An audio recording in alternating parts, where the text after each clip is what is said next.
সালমান শাহ বাইরে দাঁড়ানো, হ্যাঁ, গাড়ির সামনে একটু হেলান দিয়ে একটা পায়ের উপর পায়ে দিয়ে একদম দিয়ে তার আমাকে এরকম গাড়ি এভাবে দেখাচ্ছিল। হ্যাঁ, তার সাথে আমার ওরকম কোনো মধুর স্মৃতি নাই। আমাদের খুব কম দেখা হয়েছে। আমার মার সাথে উনি অভিনয় করেছেন, আমার সাথে হয়নি অভিনয়। হয়তো বা উনি বেঁচে থাকলে অবশ্যই হতো। আর কিন্তু ওই যে আমাদের কি অন্তরে অন্তরে সিনেমাতে অভিনয়, হ্যাঁ, দাদির ক্যারেক্টারটা করছিলেন আমার মা। তখন শুটিং শেষে সালমান সাজে ওনার তো ইমন আম্মা, ওনারা ইমনই বলে ডাকতেন, তো বলতো যে ওই ইমন ভাই আর কি বাসাতে এসে ওনার একটা নতুন গাড়ি কিনেছিলেন উনি, দুইটা সাইড একদম পাখার মতো উঠে যায় এরকম। হ্যাঁ হ্যাঁ হ্যাঁ, ওই সময় বোধহয় বাংলাদেশে ওইটাই প্রথম ছিল, বা কেউ হয়তো বা কিনেছিল, কিন্তু উনি মানে খুব অল্প সংখ্যকের মধ্যে উনি একজন ছিলেন যে ওই গাড়িটা উনি নিয়েছিলেন। ওইটা দেখানোর জন্য আমার মা ওনাকে বলেছিল যে মুক্তি দেখলে, মুক্তি না তখন সাগরিকাই বলে আমাকে সবাই, ডাকনাম তো সাগরিকা, মুক্তি হচ্ছে ফিল্মে। স্যান্ডেলিনা সো, রূপচর্চায় আভিজাত্য। তো তখন উনি আমার মা বলেছিল যে আমার মেয়ে দেখলে অনেক খুশি হবে, গাড়িটা অনেক সুন্দর। তো বললো চলেন আজকে আপনাকে বাসায় পৌঁছায় দিব, ওকে এটা মুক্তিকে এটা দেখাবো।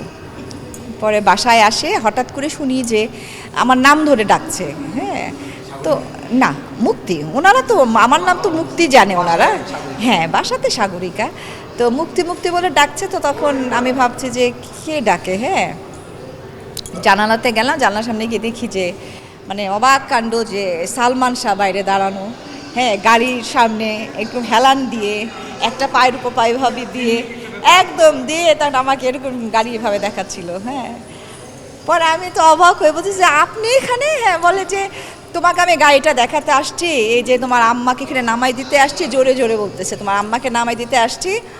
হ্যাঁ, তো কেমন গাড়িটা বলো? তা আমি বললাম যে অনেক সুন্দর আপনার গাড়ি, আপনি উপরে আসেন। বলে আজকে যাবো না, অনেক রাত হয়ে গেছে, খুব টায়ার্ড, সারাদিন কাজ ছিল, শুটিং ছিল।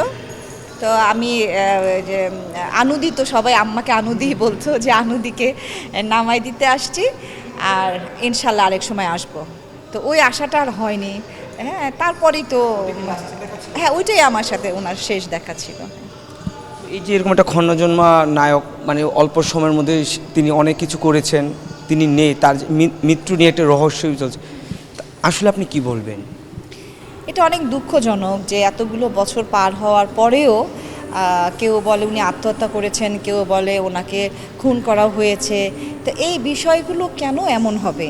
হ্যাঁ, যে মানে বিষয় আসলে খুন হয়েছে না আত্মহত্যা করেছেন, এটা তো মানে আমি বলবো যে সরকার থেকেও যদি এটা দেখার একটা পদক্ষেপ নেয়, তো এটা তো অনেক আগেই বের হয়ে আসার কথা। যে হ্যাঁ, খুন হলে অবশ্যই যারা জড়িত তাদের শাস্তি অবশ্যই আমরা তার ভক্ত হিসেবে বলবো যে অবশ্যই আমরা শাস্তি চাই।